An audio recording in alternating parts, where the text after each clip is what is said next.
লক্ষ্যে পৌঁছানো অত্যন্ত কঠিন হয়। কেউ ভাবেন যে কেন এত কঠিন হয়, কেন এত কষ্ট করতে হয় লক্ষ্যে পৌঁছানোর জন্য। এই লক্ষ্য সরলভাবে কেন আমার কাছে চলে আসে না? চলুন আপনাকে একটা কথা বলি, যদি আপনার লক্ষ্য কঠিন না হয় তাহলে তাকে পাওয়া আপনার পক্ষে অসম্ভব হয়ে উঠবে। লক্ষ্যে পৌঁছানোর এই রাস্তায় আপনি যে কড়া রোদের সম্মুখীন হন, যার থেকে আপনি দূরে পালাতে চান, সেই রোদ আপনাকে প্রেরণা যোগায় যে আপনি এগোতে থাকুন। ভাবুন একজন যাত্রী যে কিনা নিজের লক্ষ্যের দিকে যাচ্ছেন, সেই পথে উনি যদি একটু ছায়া পেয়ে যান আর উনি ওখানে বিশ্রাম নেন, তাহলে তার সাথে তার ভাগ্য গভীর নিদ্রায় সেখানে বিলীন হয়ে যায়। তাই পরিশ্রমের কড়া রোদের থেকে কখনো দূরে পালাবেন না। জীবনে শুধু সামনে এগোতে থাকুন দৃঢ়তার সাথে। আর লক্ষ্য সরল হোক, কঠিন হোক বা অত্যাধিক কঠিন হোক, একটা কথা মনে রাখবেন, যে জীবনের লক্ষ্যে পৌঁছতে পেরেছে সে লক্ষ্য প্রাপ্তির জন্য আফসোস কখনোই করে না। রাধা রাধা। ধৈর্য, এই ধৈর্য কি কোনো গুণ, কোনো অনুভূতি, কোনো দৃষ্টিভঙ্গি? আমার জন্য ধৈর্য এক বাহন। আপনি হয়তো ভাবছেন এই কেমন বাহন? বাহন তো ঘোড়া হতে পারে, হাতি হতে পারে, উটও হতে পারে, কিন্তু ধৈর্যকে বাহন বানানো মানে? চলুন আপনাকে একটা কথা বোঝাই। পৃথিবীতে এমন কোনো বাহন নেই যে তার আরোহীকে আছড়ে ফেলেনি। সেটা উট হোক বা হাতি হোক বা ঘোড়া হোক, চলতে চলতে কখনো নড়বড় করেই বসে। তারপর সেই আরোহী পড়ে কারোর পায়, তারপর পড়ে তার নিজের নজরে। কিন্তু ধৈর্যরূপী বাহন কখনো কাউকে ফেলে না, কখনো না। না সেই আরোহী কারোর পায়ে পড়ে আর না তো নিজের নজরে। কারণ ধৈর্য আপনাকে বিবেক প্রদান করে, বিবেক আপনাকে পরিকল্পনায় সাহায্য করে, আর পরিকল্পনা প্রদান করে আপনাকে শক্তি আপনার লক্ষ্যের দিকে অগ্রসর হওয়া। বুঝলেন? ধৈর্যকে সঙ্গে রাখুন, নিজেকে আরো ধৈর্যশীল করে তুলুন। এই ধৈর্যের সাহায্যে আরোহণ করে দেখুন কিভাবে এই বাহন আপনাকে আপনার গন্তব্যে পৌঁছে দেবে। রাধা রাধা। সংসারে এমন একটা ভ্রান্ত ধারণা রয়েছে যে সবকিছু ভাগ্যের দ্বারা পাওয়া যায়, কিন্তু ভাগ্য, প্রারব্ধ এ তো সকলের জন্যই সমান হয়। এটা তো ব্যক্তির উপরে নির্ভরশীল হয়, তার আকাঙ্ক্ষার উপরে নির্ভরশীল হয়, বাসনার উপরে নির্ভরশীল হয়, স্বভাবের উপরে নির্ভরশীল হয় যে উনি সেটা নিয়ে কি করেন। দেখুন, এই প্রসাদ কিন্তু সকলকেই দেওয়া হয়, কিন্তু তা গ্রহণ করবেন কিভাবে সেটা ব্যক্তির উপরে নির্ভর করে। আপনাকে এক উদাহরণ দিই। যেমন ধরুন, দুজন মানুষকে আমি একটা করে মাটির ডেলা দিলাম, সেটা নিয়ে তারা কি করবেন? একজন মানুষ তার ছোট ছোট ডেলা বানাবেন আর পথযাত্রীদের ওপরে ছুঁড়ে মারবেন, হাসি ঠাট্টা করবেন, তাদের বস্ত্র নোংরা করে দেবেন, সেটাতেই উনি আনন্দ পাবেন। অন্যদিকে দ্বিতীয় ব্যক্তি সেই মাটির ডেলা দিয়েই নিজের জন্য একটা কুঁড়ে ঘর বানাবেন, সেই কুঁড়ে ঘর যা রোদেতে, বৃষ্টিতে, ঝড়ে তাকে সুরক্ষিত রাখবে। অনুভূতি, এই অনুভূতি বদলাতে শিখুন। এই অনুভূতি অত্যন্ত গুরুত্বপূর্ণ। ভালোবাসাতেও এই অনুভূতি হলো অত্যন্ত গুরুত্বপূর্ণ। ভালোবাসা সে বন্ধুর সাথে হোক, মা বাবার সাথে হোক, ভাই বোনের সাথে হোক, স্ত্রীর সাথে হোক, যে কারোর সাথে হোক। মনে রাখবেন, এই হলো সেই অনুভূতি যা আপনার ভাগ্য নির্ধারণ করে থাকে। তাহলে আসুন আমার সাথে প্রেমের অনুভূতি নিয়ে বলুন, রাধা রাধা। লক্ষ্য, পথ আর সাফল্য, এই তিনটেই একে অপরের সাথে জড়িত, কিন্তু অনেকবার মানুষ এদের ঠিকভাবে বুঝতে পারেন না। তারা ভাবেন যে যেরকম লক্ষ্য হবে সেরকমই পথ হবে, সেই মতোই লক্ষ্য কঠিন হলে পথ কঠিন হবে, লক্ষ্য সরল হলে পথও সরল হবে। যদি আপনাকে আসল সত্যের সাথে অবগত করাই, তাহলে দেখবেন সবকিছুই এর উল্টো। লক্ষ্য নিজের পথ বানায় না, পথ সেটাই যেটা আপনি স্বয়ং নির্বাচন করে আপনি নিজে বানান। সেই অনুসারেই আপনি আপনার লক্ষ্যে পৌঁছতে পারবেন। সেই জন্য জীবনে যখনই লক্ষ্যে পৌঁছানোর পথের বিষয়ে আপনি কোনো সিদ্ধান্ত নেবেন, তাহলে তা ভেবে চিন্তে নেবেন, কারণ এই পথ অত্যন্ত গুরুত্বপূর্ণ। পথ যদি শুভ হয়, তাহলে লক্ষ্য আপনা থেকেই শুভ হয়ে যায়। তাহলে আসুন আমার সাথে ভালোবেসে বলুন, রাধা রাধা। ভাগ্য আর কর্ম, এই দুই এমন শব্দ যাকে ঘিরে সমগ্র সংসার। কেউ বলে আমার ভাগ্যে এটা ছিল না, যা পেলে আমার জীবন অন্যরকম হতো। কেউ বলে আমার গত জন্মের কর্ম নিশ্চয়ই এমন ছিল, যে কারণে এই জন্মে এরকম ভাগ্য পেয়েছি আমি। এসব বাদ দিন আর একবার শান্ত চিত্তে ভাবুন। আপনি বুঝতে পারবেন যে ভাগ্য আর কর্ম এই দুই এই জন্মের। তফাৎ শুধুমাত্র এটাই যে যদি ভাগ্যের কথা বলা হয়, তাহলে আপনি এই ভাগ্যের থেকে যত বেশি আশা করবেন, তত বেশি নিরাশ হবেন আপনি। কারণ এই আশা আপনাকে কর্ম করা থেকে আটকায়।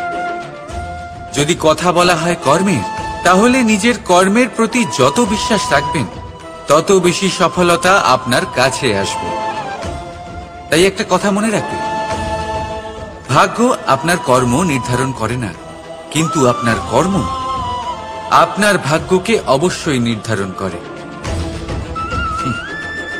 রাধা রাধা।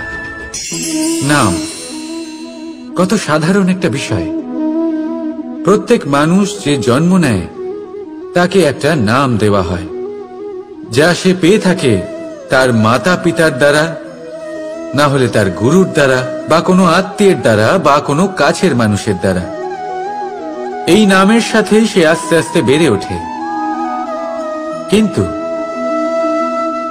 এটাই কি সেই নাম? এই নামই কি সবকিছু? কখনোই নয়। একটা নাম সেটা যা আপনি জন্মের সময় লাভ করেন, যে নামে আপনি কর্মের পথে অগ্রসর হন।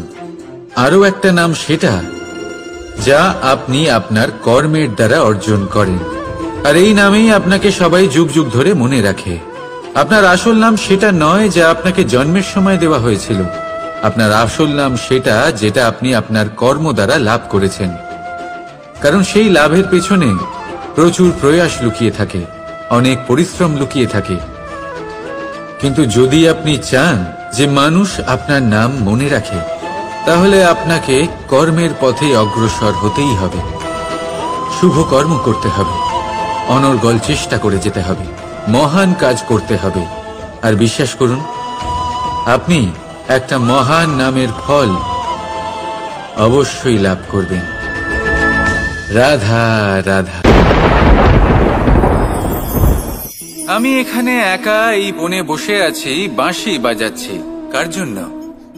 কে আছেন এখানে? কেউ নেই। আমার প্রজা, আমার রাজ্য, আমার পরিবার আমার থেকে অনেক দূরে আছেন। আমি এখানে একা এই বনে বসে এই আকাশের এই রঙের, গাছের এই সব ফলের, মাটির সুবাসের আনন্দ উপভোগ করছি। কেন? আমি হলাম দ্বারকাধীশ। এমন কি রাজকীয় বা ভৌতিক সুখ রয়েছে যে আমি ওখানে পেতে পারি না? সবকিছুই পেতে পারি, তাও এখানে বনে একা বসে আছি। কোন সুখ খুঁজে চলেছি? একা থাকার সুখ। আমরা প্রত্যেক দিন অনেক মানুষের সাথে, চিন্তাধারার সাথে, কর্মের সাথে, পরিস্থিতির সাথে, সুখ দুঃখের দ্বারা বেষ্টিত থাকি। জীবনের এই চক্রে আমরা জড়িয়ে পড়তে থাকি। যতই আমরা এই সমস্যার সমাধান করি, আমরা ততই এতে জড়িয়ে পড়ি। আমরা এতটাই জড়িয়ে পড়ি যে যখন আমরা আয়নায় নিজেদের দেখি, তখন আমরা নিজেদের চিনতেই পারি না। এমন মনে হয় যেন আমরা নিজেদের হারিয়ে ফেলেছি। সেই জন্য প্রত্যেক দিন আপনি কিছু সময় নিজের সাথে কাটান একান্তে। এটা অত্যন্ত আবশ্যক। নিজের অস্তিত্বের গভীরে গিয়ে দেখতে শিখুন, নিজেকে বুঝুন। অদ্ভুত শান্তির অনুভূতি হবে। যেমন এই বায়ু, এই বৃক্ষ, এই পুষ্প, এই নিসর্গ, এদের মতো আপনিও কখনো একলা হতে শিখুন। কখনো নিসর্গের একটা অংশ হয়ে দেখুন। এই মন প্রসন্ন হয়ে বলবে, রাধা। একবার একটা শেয়াল বনে বিচরণ করছিল। ও একটা ছোট্ট শাবক দেখতে পেল। ও ভাবল, আজ একেই আমি খাবার হিসেবে গ্রহণ করব। আশেপাশে দেখলো কেউ দেখছে না, তো কেউ ছিল না। আর সেই শাবকের ওপর আক্রমণ করল, যা হলো একটা ঘোর অপরাধ। বনের নিয়ম অনুসারে আপনি কখনোই শাবকের ওপর আক্রমণ করতে পারেন না। তারপর এই খবরটা যখন রাজা সিংহ জানতে পারলেন, সভার আয়োজন করলেন। কিন্তু সেখানে শেয়াল বলল, আমি তো এরকম কিছু করিনি। কিন্তু যদি আপনি এরকম বলেন, কোনো প্রমাণ দিন, এর কোনো সাক্ষী আছে? তখন রাজা সিংহ পেঁচাকে ডেকে পাঠালেন, যে সেই মুহূর্তে বৃক্ষের শাখার ওপর বসেছিল। সে সব কিছু দেখেছিল। পেঁচা সব সত্যি কথা বলল, আর শেয়ালকে মৃত্যুদণ্ড দেয়া হলো। এবার এই কাহিনী আমি আপনাকে কেন শোনালাম? কারণ মানুষও কখনো কখনো এরকম কর্ম করেন যা শিয়াল করেছে। এটা ভাবেন কেউ দেখছে না, যখন আমি অনুচিত কর্ম করতেই পারি। কিন্তু না, আপনি যাই করুন না কেন, কেউ না কেউ অবশ্যই তা দেখছে। কোনো ব্যক্তি না হলেও কোনো প্রাণী, না হলে কোনো যক্ষ বা দেব বা প্রেত। যদি এনারা কেউ না দেখেন, তাহলে ধরিত্রী মাতা দেখেন, যেখানে দাঁড়িয়ে আপনি সেই কর্ম করছেন, তাই না? তাই একটা কথা সবসময় মনে রাখবেন, কে দেখছেন কে দেখছেন না সেই বিষয়ে ভাবা ছেড়ে দিন। এটা খুব সহজ কথা। আপনি যদি উচিত কর্ম করেন, উচিত ফল পাবেন। যদি অনুচিত কর্ম করেন, তাহলে আপনি অনুচিত ফল অবশ্যই পাবেন। সেই জন্য উচিত পথে চলতে থাকুন, উচিত কর্ম করতে থাকুন, আর আমার সাথে ভালোবেসে বলুন, রাধা রাধা। বাহ, পুষ্পের সুবাস আমার খুব ভালো লাগে। অত্যন্ত সুন্দর হয় এই পুষ্প।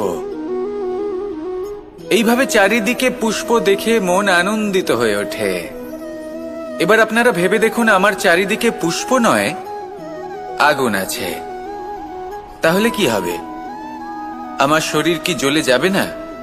অবশ্যই জ্বলবে। শরীরকে কি আগুনের তাপ সহ্য করতে হবে না? অবশ্যই সহ্য করতে হবে। এটাই হলো প্রকৃতির নিয়ম।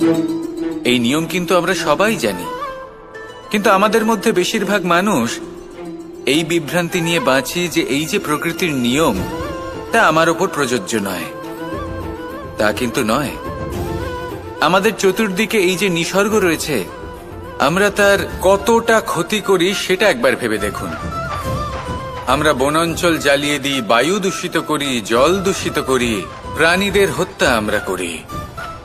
কেন? এই নিসর্গ আমরা নষ্ট করি, যদিও আমরা জানি যে আমরাও হলাম এই নিসর্গেরই অংশ। এবার দেখুন, শরীরের কোনো অংশে যদি আগুন ধরান, আস্তে আস্তে সমস্ত শরীরও জ্বলে যাবে। সেইভাবেই নিসর্গ যদি নষ্ট হয়ে যায়, তাহলে মনুষ্য জাতিও নষ্ট হয়ে যাবে। তাই এই যে নিসর্গ আপনি দেখছেন, এই পুষ্প, এই বৃক্ষ, বায়ু, জল, এদের সকলকে রক্ষা করুন, নষ্ট নয়। মনে রাখবেন, যদি নিসর্গ থাকে, মানুষ থাকবে। যদি নিসর্গ থাকে, তাহলেই জীবন থাকবে। আসুন আমার সাথে ভালোবেসে বলুন, রাধা রাধা। কারই না পছন্দ বলুন তো? অত্যন্ত সুস্বাদু হয় এই মধু, মিষ্টি খেতে হয় এবং তা শক্তিও প্রদান করে। এবং প্রত্যেকটি মিষ্টি পদার্থের মতোই এতেও খুব তাড়াতাড়ি পিঁপড়ে ধরে যায়। অন্যদিকে যদি নুনকে দেখি, তাহলে বছরের পর বছর রাখলেও এতে পিঁপড়ে ধরে না। এবার যদি কথা বলি বন্ধুত্বের, তাহলে বন্ধুত্ব নুনের মতো হওয়া উচিত, মধুর মতো নয়। যারা সামনে এলে শুধুমাত্র মধুর মধুর কথা বলবে, পরে এতে পিঁপড়ে ধরে যাবে। এটা নুনের মতো হওয়া উচিত। প্রকৃত বন্ধু হলো সে, যে সময় এলে পরে আপনার সামনে আপনার প্রকৃত সত্য তুলে ধরবে, তা সে যতই কঠিন হোক না কেন। আপনার দোষ, আপনার অপগুণ, আপনার খামতি আপনাকে বলতে পারবে, যাতে আপনি সেগুলো শুনে মেনে নিয়ে তারপর নিজেকে শুধরোতে পারেন। এটাই হলো প্রকৃত বন্ধুত্ব। কখনো নিজের জীবনের আশেপাশে মন দিয়ে দেখবেন, অনেক সময় এমন মানুষ থাকেন, অনেক বন্ধু থাকেন, যাদের দেখে আমাদের মনে হয় যে এনারা খুব কঠোর, এনাদের কথা খুব কটু। কিন্তু বেশিরভাগ এমন মানুষের মনটা যদি বুঝতে পারেন তাহলে দেখবেন তাতে কোনো মালিন্য নেই। এনাদের মন অত্যন্ত পবিত্র হয়। যদি আপনার জীবনেও এমন কোনো ব্যক্তি থেকে থাকে, এমন বন্ধু থাকে, তাহলে তাদের আগলে রাখুন আর আমার সাথে ভালোবেসে বলুন রাধা।